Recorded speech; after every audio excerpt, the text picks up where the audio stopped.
In this video, I'm going to show you how to easily set up Thinkorswim for day trading. First, download and log in. Get the Thinkorswim app from TD Ameritrade. Log in with your TD Ameritrade account. Use live trading or paper money to practice. Then set up charts. Go to charts, flexible grid. Use multiple time frames, 1 minute, 5 minutes, and 15 minutes daily. Add indicators VWAP, EMA 9 and 21, volume MCD RSI.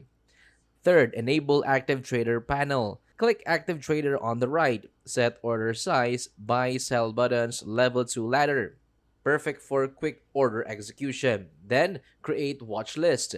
Add pre-market movers, high volume stocks, etc. Sync watch list with charts by color linking. Then, set hotkeys. This is optional. Go to Setup, Application Settings, and Hotkeys. Add shortcuts for buy, sell, cancel, flatten orders. Next, enable real-time data. Log in into TD Ameritrade Online. Enable real-time market data except exchange agreements. And lastly, save layout. Click Setup, save workspace as, name, and reuse it anytime. And that's it.